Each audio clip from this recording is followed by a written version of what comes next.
Ready to go. Awesome. That sounds really great. Well, let me introduce myself. My name is Dominique Dennehy Bailey, and I am from a company called Brainstorm. And what's really cool about today's session, can you see this call control? Let me minimize that. What's really exciting about today's session is that we're partnering with Kiefer to bring you some really interesting information about Office 365, Office 2016, to kind of give you some cool, quick and dirty tips or hacks to get a handle on your day. So I just wanted to tell you a little bit more about Brainstorm, who we are, what we do. So Brainstorm is a Microsoft training partner. And what that means is that we're here to help with any upgrades that you have or any deployments or just some basic training if you want to get people up to speed and really using the technology that they have. So Brainstorm approaches training differently. We think about training in two different steps. First of all, learning what it is, but then the second step, adopting the technology and really integrating that into your workflow. So Brainstorm's big mission as a company is to change the way the world works. And what I love about that is how it sounds so huge. But what we really mean is something very granular and very literal. We're here to change how you work. And I love doing these trainings at the start of the day, like the 9 o'clock, 10 o'clock hours, because you're just kicking off, right? You're just checking your email, you're getting your cup of coffee, and you are ready to rock and roll. So it's always good to think about how you start your day, why it goes that way, and what challenges you encounter. Because sessions like this are going to teach you different modes of operating and great ways to overcome those challenges with the technology and tools that you already have. So it's really fun stuff, very exciting, and I always feel like, we're going to help you save some time. So today's session is a little bit different. You'll notice that it's only 40 minutes and we've got a lot to do. Today's session is a buzz session, and at Brainstorm we like to imagine learning as an ongoing journey. This is the first step. This is the ground floor, the 101. We are not in the seminar class. We're just here to see what's possible, what's exciting, what can we do, and just to get everyone aware, right, of the tools they have available to them. So you'll notice that we have a demo. We're not really going to be doing hands-on. It's just to show you and just give you a high-level overview. So kick back, enjoy. And the other part I want to point out is that we're going to try our very best to frame this in a real-world scenario. How does this apply to you? Why is this important to you? How is this going to change you personally and how you work? So you're going to hear me telling a little bit of a story along the way as we're sharing these 10 tips and these great little hacks. So think about, how this is going to apply to you, because we're going to come back to that at the end when we talk in the chat. All right, so just keep that in mind. How can you use this? I want you to keep asking yourself that question as we go along. All right, so what are we going to be talking about today? We've got a great list of some big, broad topics, and as we're going through the discussion, I'm going to be calling out those tips. So we're going to talk about using Skype for business on the go. I think that's something we can all relate to, right? It's supposed to be a product that allows us a little bit more agility, but we tend to use it at our desktops. What are we doing? We need to learn a little bit more. So I'm going to show you how to use that on the go. The other thing, OneDrive and collaboration in the cloud. What is OneDrive? What does it mean to collaborate? We're going to talk about that stuff too. Really exciting. Making dynamic presentations in PowerPoint. I think that is something we can all relate to. Sometimes when I meet with clients, one of their biggest complaints is the quality of PowerPoints at a meeting, and just knowing that they have to sit there with these text-heavy slides and just try to read them. It is so tough. Can you relate to that? Have you ever had a meeting like that where you're just reading the PowerPoint slides? The other thing we're going to talk about is how to clean up your inbox in 3 clicks, right? I think that alone is worth it, right? I mean, that is like 3 magic beans. I'm going to show you how to get a handle on that inbox, save you time, save you sanity, and hopefully get you to go on a vacation because you don't have to worry anymore. We're going to talk about how to manage meetings in Outlook, which is something that is very useful, how to organize your meeting materials in OneNote, and bonus tip, we're going to talk about SharePoint at the very, very end. Just a quick little peek, because SharePoint's pretty dense, very interesting stuff. So we have quite the agenda ahead of us, really exciting.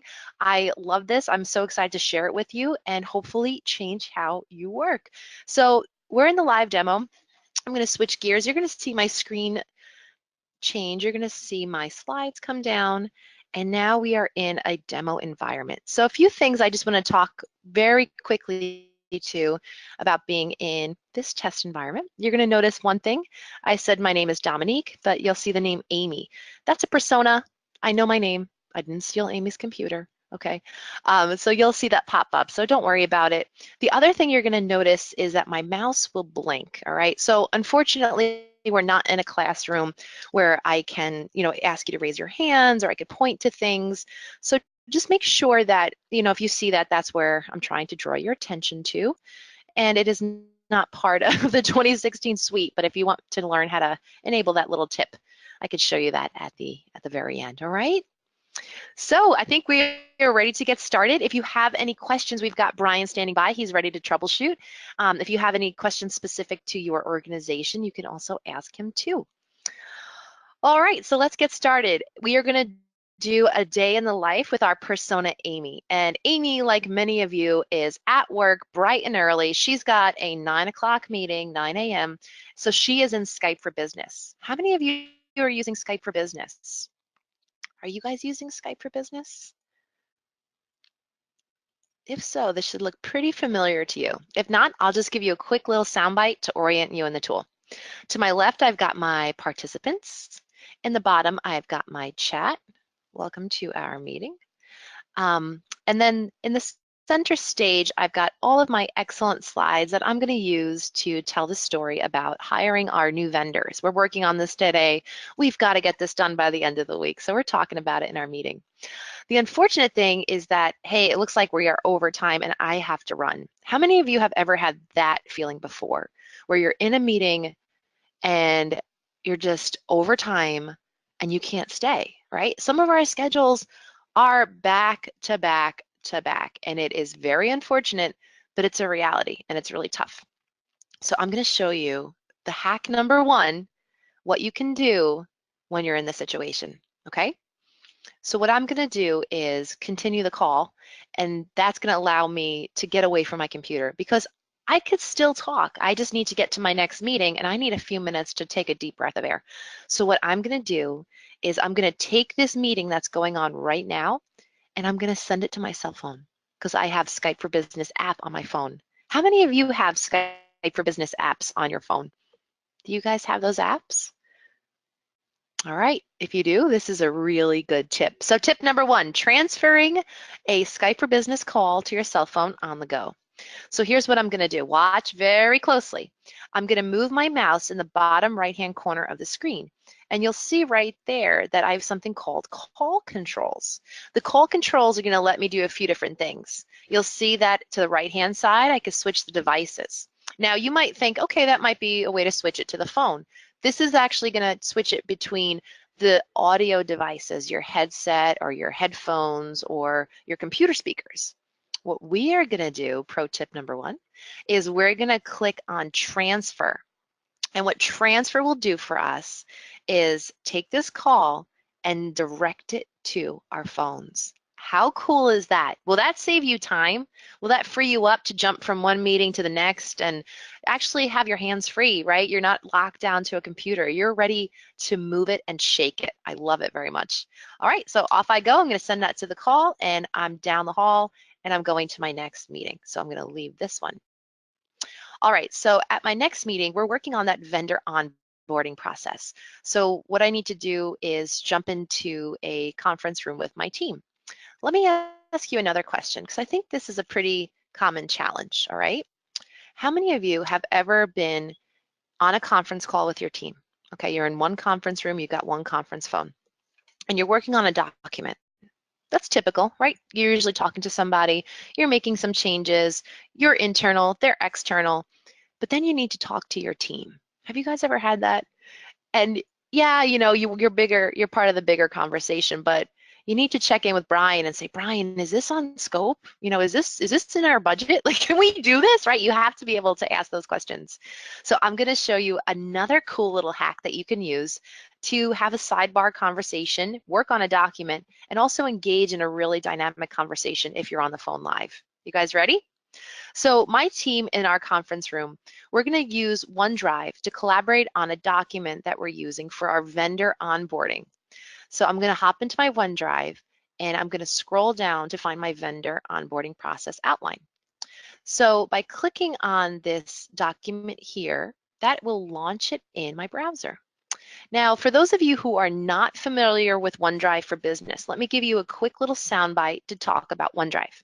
OneDrive is Microsoft's cloud storage solution, which means that your documents are no longer associated with a network or a PC or a specific person, right? We all have that gatekeeper in our company that just doesn't really like sharing. So what OneDrive is going to do for us is allow us to work in the cloud and store our documents, in this remote spot. The benefit is that we get to access our documents anywhere, anytime, on any device. So as long as I have my internet connection, I can get access to this vendor document that I'm trying to work on. Pretty neat, right? So it gets better than that. Because the document is stored in the cloud, I can actually share it with other people on my team. In this case, I shared it with Dan. So Dan and I are on the phone, we're talking to this client, and now we need to work with each other in the document and make those changes. We're able to do that because it's stored in OneDrive. Also, little cool pro tip, OneDrive can hold about 1 terabyte of data. I think that sounds pretty good. That's a pretty big win. All right, so here I am. I'm going to be updating my vendor process, and I'm going to start making some notes on the screen. But I need to work on this with Dan because Dan's going to be contributing to this. And remember, we're on a call, so it's going to be tough for us to talk to each other. So you'll see that as we're working on the document, we can see where each other is on the page.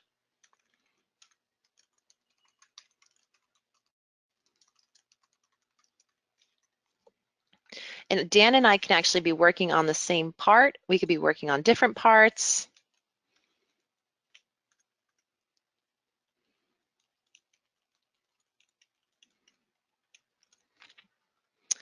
They also need to submit a statement of work, execute the contract,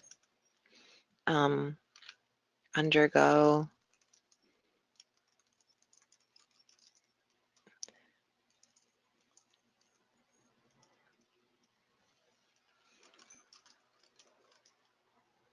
So we are able to communicate with each other. We're able to see where we are in the document. We can make changes on the go, and we can work together in real time. And I think that is such a big win. I think that's a great way to keep going. The other thing that I wanted to show you, but it's not working on my screen today, and I'm so sorry, but typically what is enabled is a chat feature where we can actually talk to each other while we're working in the document.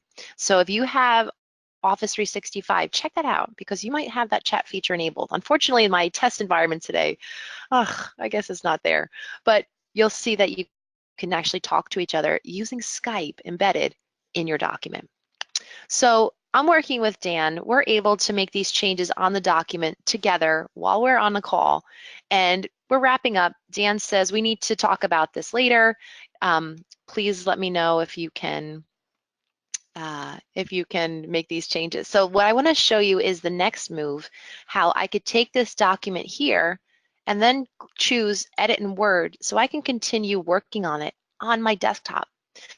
So now that I'm back at my desk and I have all the power of Office 2016, I could actually switch gears and get into my desktop and start making changes right here.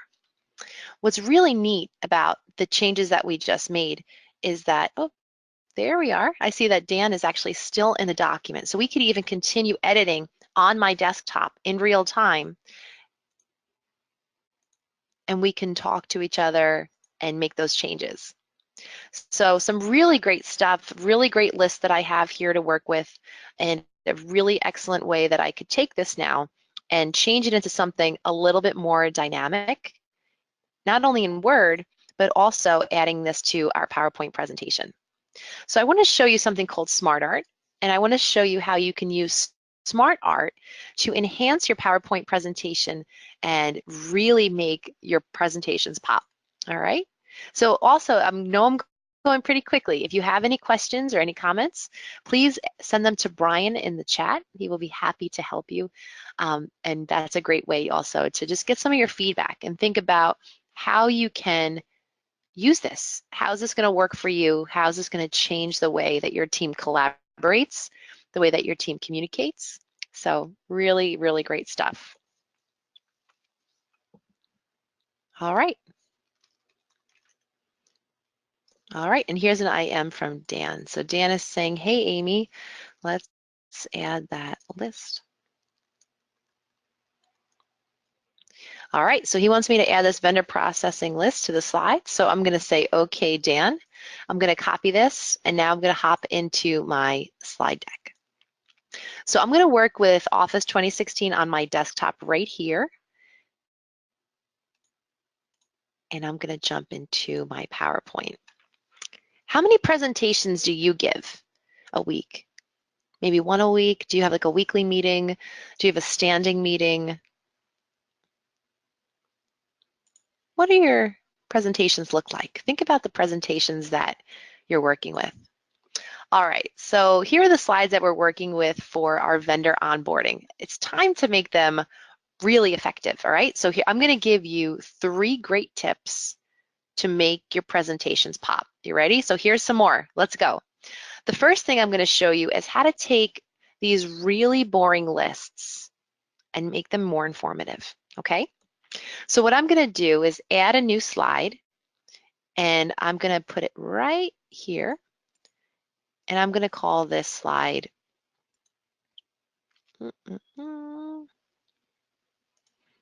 title and content. This is gonna be overview of onboarding process. Okay, so we just worked on this during that meeting, so now I'm gonna add it to my slide deck. You know, it looks pretty good, but it's pretty boring if you think about it. And even if I add that little list next to it, it doesn't really make it pop. But what I'm gonna do right now is make it interesting. Check this out. This is another pro tip. You ready for tip number 4? What I'm gonna do is right-click on this list that I have in PowerPoint. And at the bottom here, you see that I have something called Convert to Smart Art. How many of you have seen smart art before? If some of you are seeing this for the first time, let me tell you what smart art is. Smart art is kind of like Visio. It's a great way to create a flow chart or illustrate a process, write in Word and write in PowerPoint. Remember those days you might have tried to do it with those little boxes, or you even go in Paint? We've all been there, right? There's no shame in that. We've used PowerPoint, we've used Paint. You know, you make them and then you try to do it on the fly. But watch how easy this is. I'm just gonna click Convert to Smart Art, and I've got a list to choose from, a list of really great process diagrams. Not only that, when I hover my mouse over those diagrams, I get to see what they look like. So it gives me insight into how this is organized. Pretty cool, right? I think so. So I'm going to choose this outline. And you see that not only do I have this outline on my screen, I also have the tools to modify it. I've got this text pane here. And what's really cool is I can add any amount of font, and you can see how it adjusts to the content in the box. You can also see that the entire look of the diagram will respond to these changes and become consistent. What do you think that, well, that is a pro tip. I think it's pretty cool. You can also go into your design, you could change your colors, make it a little bit more dynamic. You can go into formatting, change the look and feel of it. There's a lot of things you can do, but today we're not gonna go that deep. We're just doing high-level tips. But if you're feeling excited, you have every reason to be. This is exciting. So I like the way this looks. I've got my smart art laid out for me. I think this is going to be fabulous. So let me show you some other things that you can add to your PowerPoint. You ready? Here is pro tip number 5. How do you add images to your PowerPoint? You ready? I want to add an image about teamwork. And if I go to insert and go to pictures, you're going to see I don't have a lot of pictures about teamwork. I've got a picture of Amy. I've got my background. I don't have teamwork pictures. But what I do have is access to something called online pictures. So I'm going to click on that icon, and you'll notice on my screen, look at that. I've got a Bing image search box. You know what that's going to do for me? I can actually run a query from here for images. I'm going to search for an eagle because I think that would be a pretty cool way to illustrate teamwork and reaching new heights. So here is a picture of an eagle. I'm going to click right here and then select insert. Before I do, I want to call something out. Here's a little thing because some of us in marketing get really nervous and they're thinking, Dominique, you're just violating copyright. You know, this is a lesson in copyright infringement, but it's not, okay? Take a deep breath. If you look at the yellow bar, it says the results are tagged with Creative Commons license. You know what that means? It's public domain. Anybody can use it, even you. So we're going to use this picture of the eagle to soar to new heights. I'm going to click insert. 1, 2, 3. The picture is in my PowerPoint. That's cool. It's a little different though. I mean, this doesn't really go with what I want to do. That's a bummer. You ready for the tip? This is tip number 5. I am going to use the image, and to do so, I want to remove the background. Think about this. How have you removed the backgrounds? Raise your hand if you've ever put it in Microsoft Paint. I've been there, and I sit there and I, go through the little feathers with my eraser, and then I sneeze and I cut off half the wing and I have to restart. I've heard of people using a transparent background. It's crazy. You ready? We're going to do this with one click. Here's the eagle. I don't need that background. I get it. They live in the mountains. So I'm going to click here, remove background, and that is going to come up on my picture tools toolbar.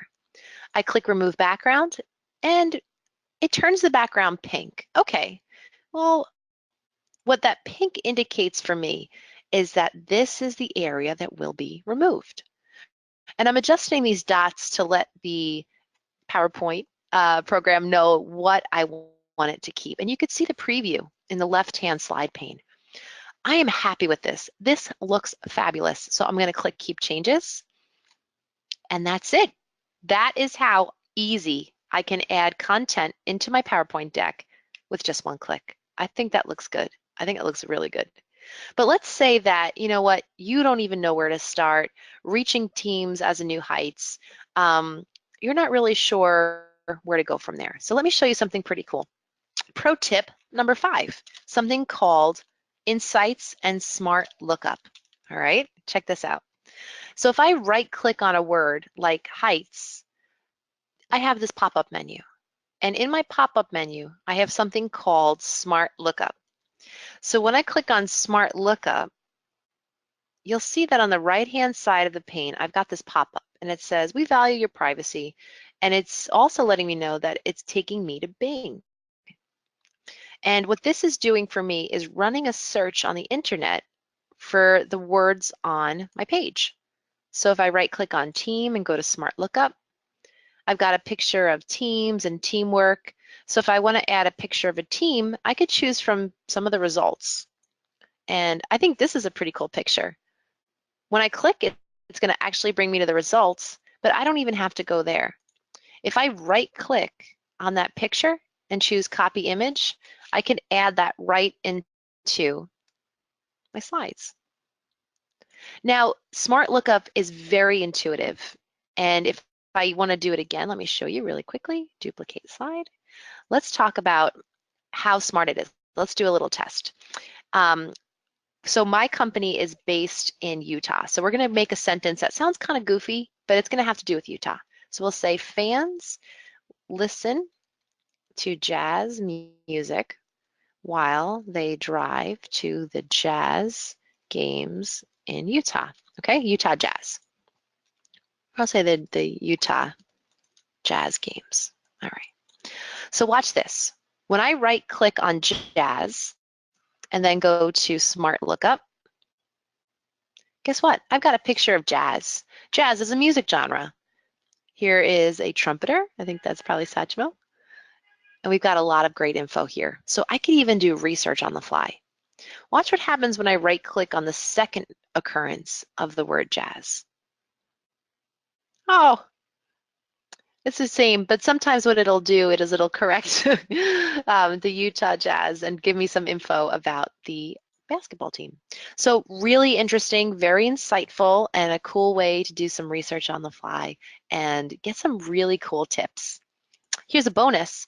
While you're working on your PowerPoint, you'll notice as you add content that you have your design ideas that pop up. Now, design ideas are really neat because what they're going to do is show you other ways to lay out your slides to make them more interesting. And this is something that is built into PowerPoint 2016. So if you are doing a lot of slide decks and a lot of presentations, this is for you. All right, so I'm happy with my slide deck. I've got my smart art, tip number 1. I've got my teamwork with my image of an eagle and remove background, tip number 2. And I was even able to use Smart Lookup to find some cool ways to add other images and research to my slides. Now that I'm done, I'm going to share this with my team. So here's another cool little bonus. When I click here, share, I can invite people to co-author the document, just like we did earlier. I type my colleague Dan's name, and it comes up because it's using the Active Directory search engine. So I don't have to remember any, or memorize any email addresses. So I'm going to say, here are the updated slides, and then I click share. What's really helpful about working on documents this way and collaborating is, first of all, there's one truth. There's one document. Dan has access to it. So we don't have multiple versions. Tip number 2, this is going to cut down the clutter and the bandwidth in my email inbox. Let me show you what I mean. When I go to my email, instead of sending documents as attachments, we're sending them back and forth as links. So it's a really helpful way for us to work together. And then also, when you're working with a PowerPoint, I don't have to worry about the size of the file. How many of you have ever experienced that, where you're working on a file and it's just way too big to work on? You can't even send it. It becomes really cumbersome. So this is a great way to send and share a document as a link rather than a file that's going to take up a lot of space in our inbox. And here's Dan getting back to us. He got it. So this is the email Dan receives when I send him or share a document with him using OneDrive for Business. If you have any questions, let's route them through to the chat. Brian is here to help. He is going to help you guys with any questions you have. So we could take a second here and just take a deep breath and make sure that we're getting all the info that we need. Also, this gives us another chance to introduce something new, some more pro tips. I've got some great tips for you about how to get a handle on your inbox. And no matter where I go, no matter what the client is, who they are, some of the biggest concerns and challenges that people have is about the email, the volumes of email. How do I manage my email? How do I sort my email? How can I do this better? Well, we're here with a few more pro tips that are going to help you get a handle on your email. You ready? So pro tip number 7, how do you clean up your inbox? I'm going to show you how to do this in a snap. So we're talking about this lady, Amy. She's been away from her desk, right? She's working on these vendor onboarding slides. She has not even touched her inbox. And she comes back to find she's got almost 60 emails. That seems like a nightmare. But luckily, she's aware of all these tools that she can use to clean up her inbox. I'm going to show you how we're going to get that number way down. You guys ready? This is good. Okay. In the delete group in Outlook 2016, you have something called ignore. When I click on ignore, let's say I don't want to go on this picnic. I don't want to hike. When I click on ignore, what that's going to do is stop a runaway thread. And it looks like that's exactly what this is. This is reply all. And I've got email after email about this. So when I click on ignore, it says the selected conversations and all future conversations are being moved to the deleted items. So I click ignore. Whoa, we just cut 18 emails like that. One click. Pretty cool, right? it gets better. So we're down to 41. Let's see how low we can go. So what I'm going to do now is use this next tool called Cleanup. And what Cleanup does is remove redundant conversations. Let me give you an example. If you're looking at my Outlook right now, you see that I've got this back and forth between Dan and Amy. When are you free? Are you free tomorrow? And I think this is something we can all relate to, that back and forth where you're trying to find time to meet, okay? So here is another way to do that. We're going to click Cleanup, Cleanup Conversation. Watch what happens. We're down to 36, Cleanup. Boom, I'm down to the last one. So because it saves the last one, I can go through here and see the entire thread. Watch what happens when I click Cleanup and run cleanup on my entire inbox. We're at 36 emails, 35. Not that big of an impact. But considering we started at 59, I think we did pretty well. I think we cleaned up our inbox quite a bit. Now, if you want to even go a little further, you can click on the filters at the top and choose to see your emails as conversations. And what that's going to do is create these little threads next to them to condense it. So I hope that helps. I hope those cleanup tools help you. But we are not done here. We have more to do. Okay, so let's do tip number 7.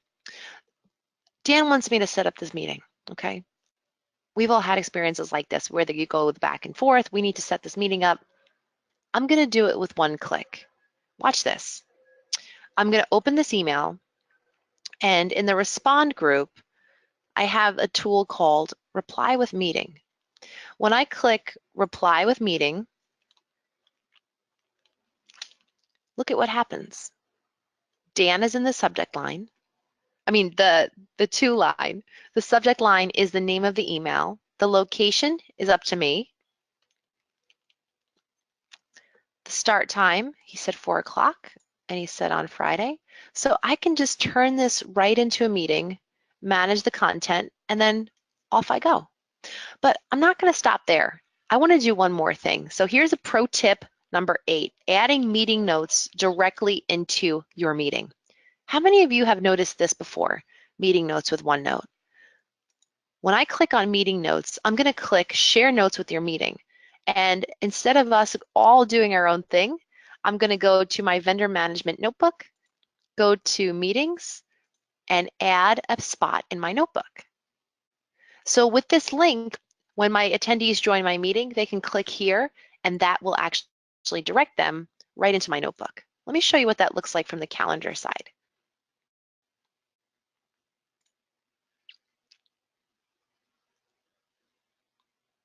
Okay, here we are, reviewing the slide deck. So when the attendees receive this, what they're going to do is click here and then join that meeting. Pretty easy, right? Let me show you some other great hacks for OneNote. So OneNote is an excellent tool because it's a great way to stay organized. It's a great way to share information with your team.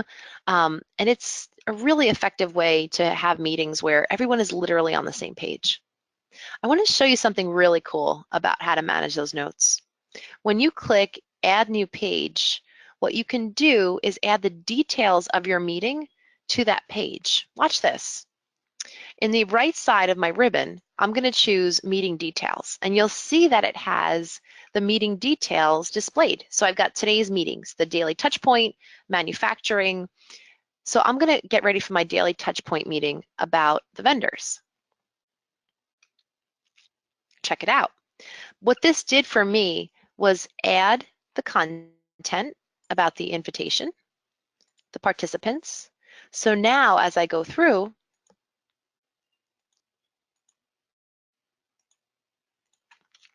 I can check them off. What do you think about that? Even better, remember we said that we can use this to co-author and collaborate? So this means that because Dan has access, he can go in here and add some of his agenda items to the meeting. So we can work together and be on the same page. You see DJ, That's because he is working in the notebook. And he's adding content to the page. So instead of us all sending agenda items, we're able to do it right here in real time and work together.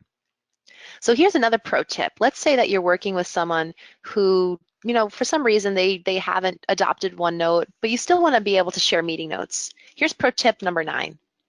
What I'm going to do is click here, email page, and I can turn this whole page into an email, but it's a special email.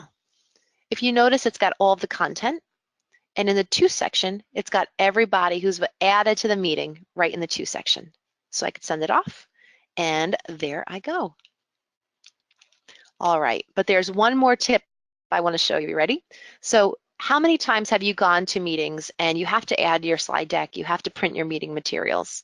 Did you know that if you go to Insert, File Printout, and then choose your PowerPoint deck, you can actually add your PowerPoint deck right into your OneNote notebook, and the slides will appear so you don't have to print them out.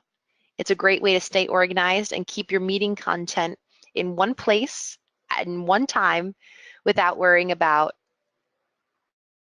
printing things out, especially if you have a shared team notebook. So I think this is great. Let me just give you one more pro tip. I know that we are low on time, but I promised I would mention it. If you are working with your team, instead of sharing documents one by one from OneDrive, a really great thing that you can use is something called SharePoint. And SharePoint is a great way for you to organize your documents as a team.